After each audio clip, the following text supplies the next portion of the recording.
Hello everybody! Welcome to my YouTube channel, Poverty Hill Adventures. Today we got a treat for everybody. I got an invite to our friend Mark's camp and gonna spend a day up here, and I thought maybe some of you might enjoy spending a day at Mark's.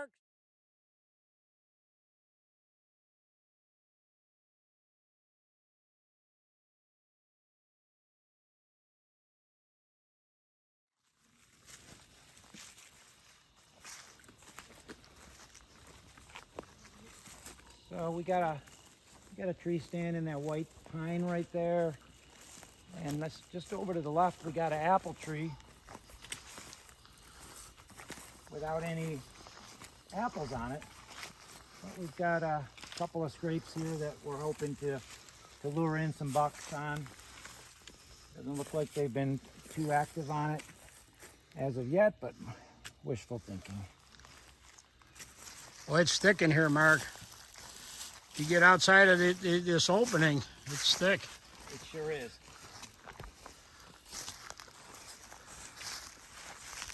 Perfect whitetail habitat here. Yeah, if you walk through there, you're allowed to use swear words.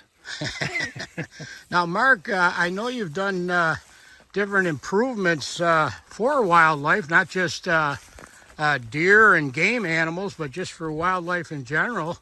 You've done some plantings and trimming and all sorts of stuff here.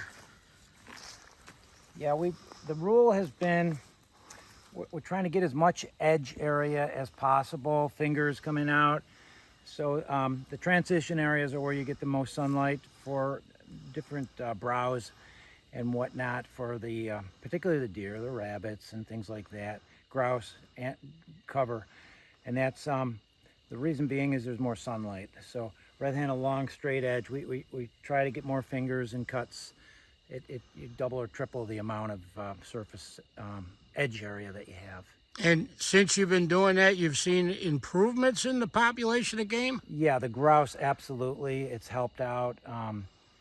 The deer numbers are down just because they've over-harvested in this particular area, but they do like going to where I've improved. It's just our numbers just overall in the area are down right now, but it's still a fun project. And you're also a turkey hunter? Yep, we got turkeys this year. We got some fresh, productive hatches, and they were having a good, bountiful diet of grasshoppers in our mowed fields this year, which was really encouraging to see all those young ones out there. And they did not get picked off by predators. They're doing pretty good. So let's hope this is the beginning of an upward trend for our turkey hunting. Rewarding when you make improvements to your property and it benefits not just the game animals, but just wildlife in general. Yes, that's so true. Even the casual timber harvest that we had, it opens up sunlight in the main woods for more understory growth to flourish, for more berries and things like that. It's just all around beneficial for wildlife. The big mature forest is it's good, but you can't have too much of that. It's good to have stages of growth of timber that's maybe 20 years in separation.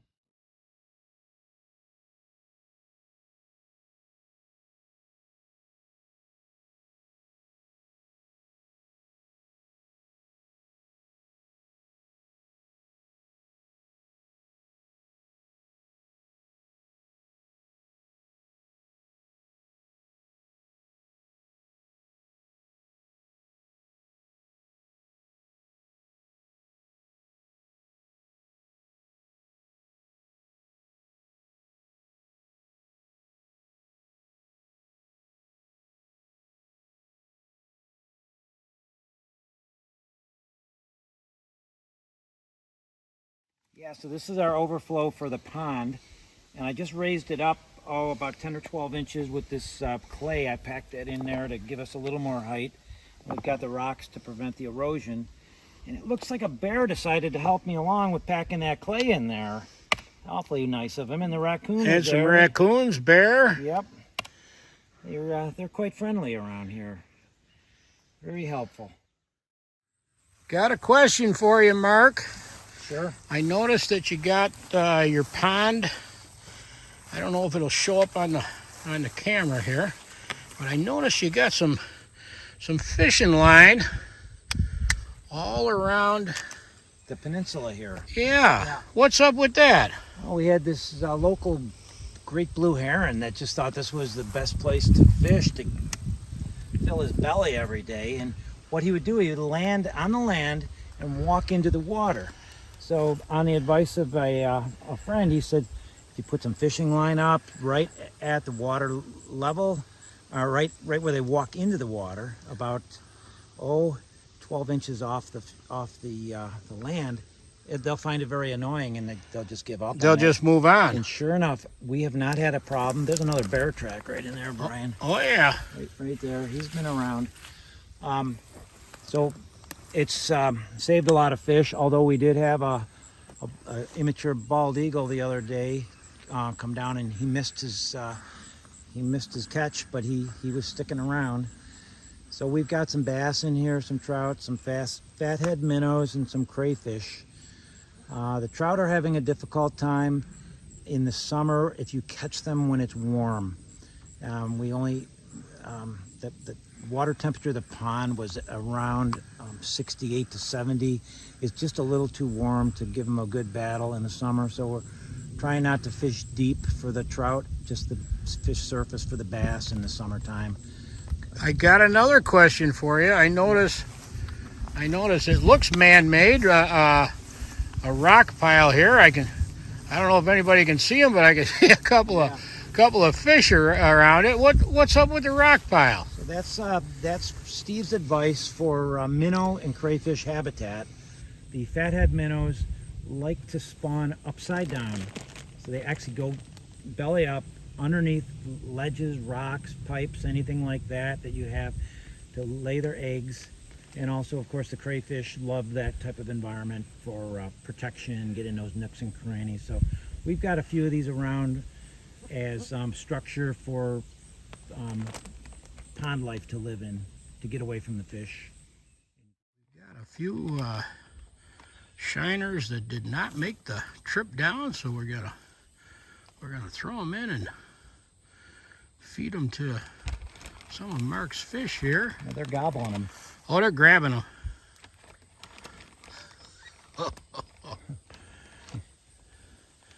Hopefully the camera's picking it up for everybody, but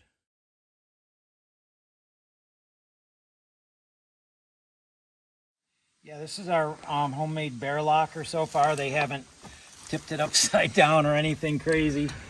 Hopefully that's how it's gonna stay. And when I say a bear locker, it's we got our grill in there. I didn't want to store it underneath the camper because there's food smells there, and I didn't want to attract mice or bears to start scratching at that. So plus we keep our bird seed here for our feeders. There's plenty of odor in here. They haven't bothered it yet. I'm quite pleased with that. This is our grill, and we're going to be cooking on this today, so I might as well. Yeah, so all it is 175 gallon maybe. It's a pretty good sized water tank for livestock. We just took a pressure treated lumber 2x4 frame, put some hinges back here. We had to add this little extra piece of wood here just so it would be flush, and we hinged it there. Put some exterior plywood on there, and we took some ferns. We did a nice little camouflage decorative look to it, put some protective finish on it, and it's been working out pretty nice for us. no issues with the bears. Not yet. They haven't messed with it. They've been around quite often, so I'm happy they haven't been attracted to the odors of the grill or the sunflower seeds that are in there. they managed to get some of our bird feeders with the sunflowers. So they just haven't found the big stash yet. So that's where we're at. Worst case scenario, I could anchor this more securely with some rebar into the ground so they wouldn't be able to tip it over. Actually, I expected them to roll this over by the end of the year. They haven't yet. So, okay, here's our solar panels. When I first opened them up in the garage, no exact sunlight going in there. Just from the indirect light, those blue lights, I don't know if you can see them, they were already showing that they were absorbing light. So these are from Harbor Freight. They were around 150 bucks. Pretty neat. Now, that solar charge comes through these wires over to our controller, which is right here. And it doesn't show anything right now because we're not connected to the battery. I don't have it connected. So what I'm going to do now is connect it. And this is my cheap,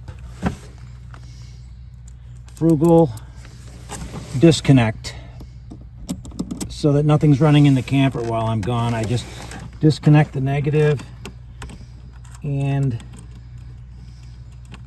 that way there's nothing going on. No carbon monoxide detector, anything like that. So now I got a connection there. I'm going to take the solar panel clip right there, and we should show something down here, which is 13 volts to 12.9, flirting with it right there.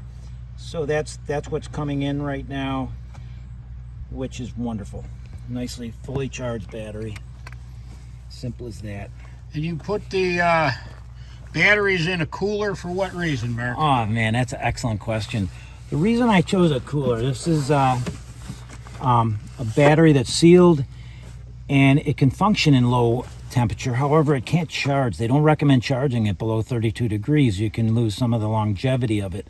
So by keeping it in a cooler, when we're in those intermediate times of the year where it might get down into the 20s at night and warm back into the upper 30s or 40s during the day, I can keep it at a consistent temperature, recharge my battery during the hunting season, and not worry about damaging it. So that was my solution to this this type of a battery. You don't have to put any fluid in here. It's sealed. The lithium ion, it just seemed a little too pricey to go that route at this point. Now, how much does a system like this total approximate run? Okay, so the Harbor Freight on sale, it was right around the $150 range. And then the 200 amp hour battery, we got that for, that was just under $300, which this thing stays charged all the time for us. We minimize our usage, but we can run lights, you can run the radio, you can run your fan for the furnace, the electric awning goes out, your water pump, stuff like that.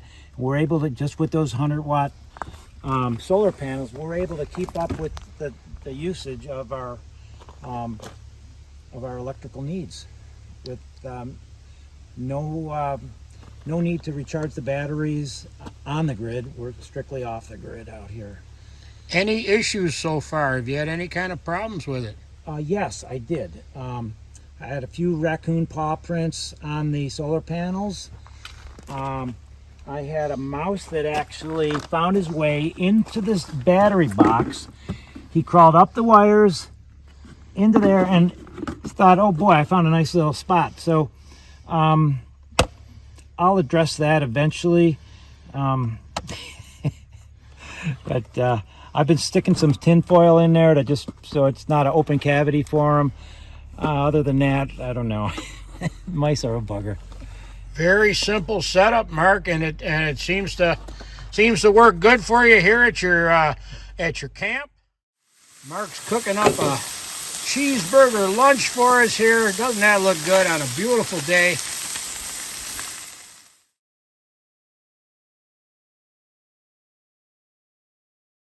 I'd like to thank everybody for joining Mark and myself today. What a wonderful spot Mark has here. So until next time, everybody, take care. Thanks for watching. Remember to keep on trucking and believe in yourself even when no one else does.